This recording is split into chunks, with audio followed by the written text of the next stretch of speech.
অৰুণোদয় সম্পৰ্কে গুৰুত্বপূৰ্ণ খবৰ আহিছে। আপুনি এইবাৰ জানে যে মুখ্যমন্ত্ৰী ছাৰে কৈছে যে এইবাৰ ৰেচন কাৰ্ড থকা প্ৰত্যেকজন সদস্যক অৰুণোদয় দিয়া হ'ব।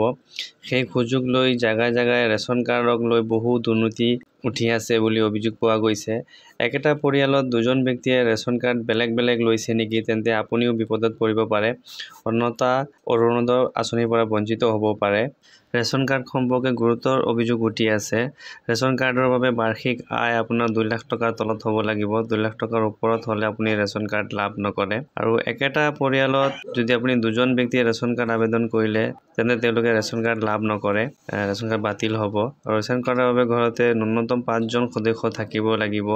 ইয়াৰ তলত থাকিলে আপুনি তথাপিও ৰেচন কাৰ্ড লাভ নকৰে। মিনিমাম 5জন সদস্য হ'বই লাগিব। যদি আপুনি বেলেগকৈ বনাই লৈছে দুজন মানুহৰ দুটা কাৰ্ড, তেনেহ'লে আপোনাৰ কাৰ্ডখন বাতিল হ'ব। একেটা পৰিয়ালত যদি পিতা পুত্ৰ বেলেগকৈ থাকে, পুত্ৰই যদি বিয়া কৰোৱা নাই, তেন্তে তেওঁলোকৰ ৰেচন কাৰ্ডখন বাতিল হ'ব। তেওঁলোকে বেলেগকৈ বনাই ল'লে নহ'ব, এখন পৰিয়ালতে থাকিব লাগিব। অৰুণোদয় পাবৰ বাবে ৰেচন কাৰ্ড বনোৱাই ল'বৰ বাবে কোন কোন ঠাইত কি দুৰ্নীতি অভিযোগ চলি আছে বা দুৰ্নীতি হৈ আছে, সেই সম্পৰ্কে আমাৰ মন্ত্ৰী ৰঞ্জিত দাসে বিতংকে আলোচনা কৰিছে। আমি দেখুৱাই ল'ব বিচাৰিছোঁ তেখেতৰ এই ভিজুৱেলখিনি। মুখ্যমন্ত্ৰী ডাঙৰীয়াই বা আমাৰ চৰকাৰে কৈছিলে যে ৰেচন কাৰ্ড যিসকলৰ আছে তেওঁলোকে অৰুণোদয় পাব বুলি কৈছিলে।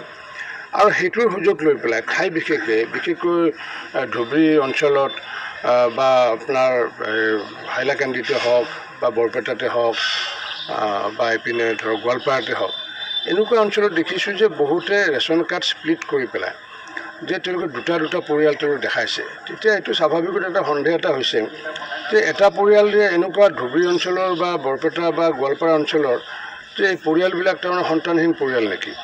গতিকে মাননীয় মুখ্যমন্ত্ৰী ডাঙৰীয়াই কৈছে যে সেই পৰিয়ালবোৰ যদি সন্তানহীন, তেতিয়াহ'লে আমাৰ ক'বলগীয়া একো নাই। তেতিয়াহ'লে দুজন থাকিলেও তেওঁলোকৰ মানে পৰিয়ালক চাউলেই হওক বা অৰুণোদয় হওক যি সুবিধা পোৱাত পাবগৈ।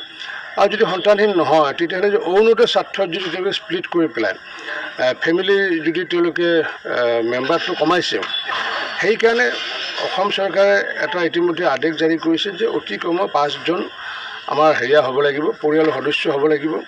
আৰু 5জন পৰিয়ালৰ সদস্য হ'লে আৰু তেওঁলোকৰ যদি ন্যূনতম আয় যদি 2 লাখতকৈ তলত, তেতিয়াহ'লে আগন্তুক দিনত তেওঁলোকে অৰুণোদয় পাব।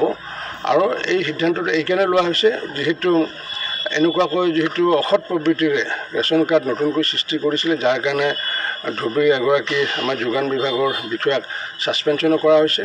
আৰু ইয়াৰ লগত কোন কোন জড়িত থকা আছে তাক তেওঁলোককো আমি কোচ দিয়াৰ কাৰণে ইতিমধ্যে ব্যৱস্থা কৰিছোঁ।